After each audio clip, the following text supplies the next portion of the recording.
A'udzubillahiminasyaitonirrajim. Bismillahirrahmanirrahim. Assalamualaikum warahmatullahi wabarakatuh. Pada hari sebelum itu, nama diberi Muhammad Taib bin Muhammad, pemegang nombor metrik 052271. Pada hari ini, saya akan menerangkan serba sedikit mengenai kes kajian bagi tajuk Gerakan Sanusia. Pengenalan. Pada awal tugasan ini akan menerangkan mengenai keseluruhan kajian yang dilakukan dengan mengemukakan beberapa aspek yang utama seperti penyata masalah, metod, objektif, hasil kajian dan kesimpulan. Penyata masalah. Sumber yang terhad merupakan antara masalah-masalah yang utama yang ketara dihadapi oleh saya ketika menjalankan kajian ini kerana tajuk kajian kes ini tidak masyhur di kalangan masyarakat.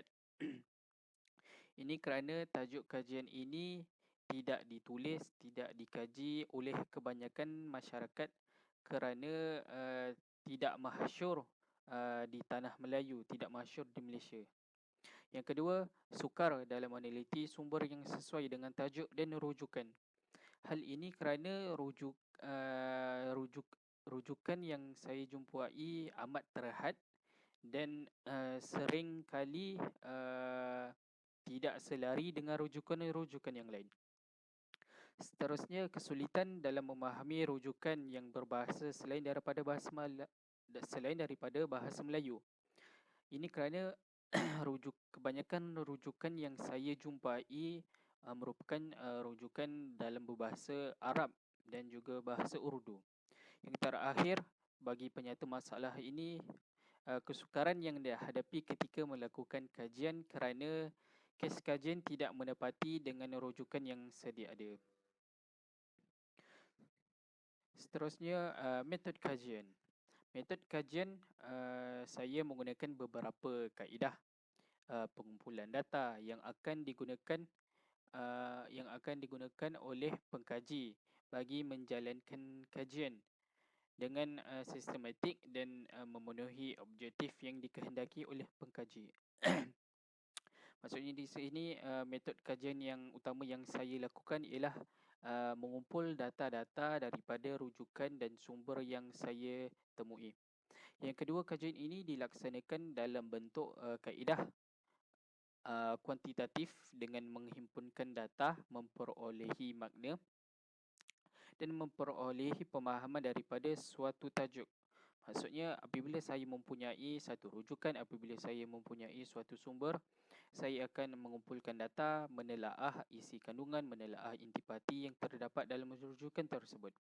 Dan yang terakhir bagi metod kajian ini ialah penggunaan sumber sekunder dan menelitinya untuk menghuraikan data dengan maklumat dengan lebih tepat.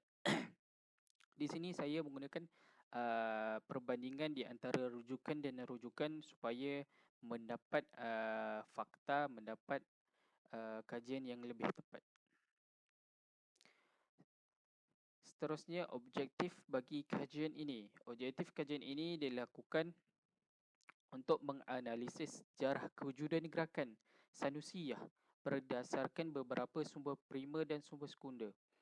Hal ini kerana kewujudan gerakan ini tidak meniti di bibir-bibir masyarakat di Melayu, di tanah Melayu, kerana gerakan ini hanya terkenal di Afrika Utara sahaja. Seterusnya, objektif khusus kajian ini adalah untuk mengetahui bagaimana gerakan ini berjalan dengan lancar dengan memilih beberapa sumber yang sahih. Yang ketiga, kajian ini juga dapat menambahkan pengetahuan saya mengenai perjuangan rakyat Libya daripada dijajah di bawah gerakan Sanusiyah. Hal ini kerana ketika saya melakukan kajian, gerakan Sanusiyah ini mengajak rakyat-rakyat Libya dan Sudan untuk memerangi pihak penjajah seperti Perancis yang menjajah negara Libya dan Sudan. Dan terakhir, kajian ini juga dilakukan untuk mengetahui apakah sumbangan yang telah dilakukan, yang telah diberikan kepada masyarakat Libya oleh gerakan ini. Antara sumbangan yang dilakukan adalah seperti uh, mereka bukan sahaja memupuk semangat-semangat patriotik, semangat kenegaraan bagi memerangi pihak penjajah, bahkan mereka menubuhkan gerakan ini untuk mengajak rakyat dan masyarakat Libya dan Sudan supaya menimba ilmu, supaya mendekatkan diri kepada Tuhan dan mengambil menitik beratkan mengenai soal agama. Seterusnya hasil kajian. Kajian yang saya lakukan seperti ini amat rasional dan signifikan kerana masyarakat akan dapat mengetahui akan kewujudan gerakan ini. Seperti saya katakan tadi, gerakan ini tidak popular, tidak famous, tidak meniti di bibir masyarakat kerana gerakan ini tidak digembar-gemburkan oleh uh, seseorang individu yang berkelayakan. Seterusnya didapati bahawa kajian ini juga menunjukkan gerakan Sanusiah ini memainkan peranan yang penting dalam proses pembebasan negara Libya secara terperinci.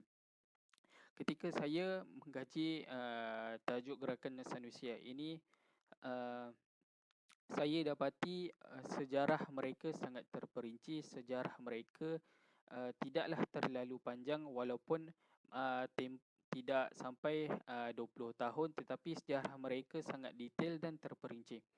Yang terakhir sekali dapat mencapai objektif kajian dengan menggunakan metod yang bersesuaian.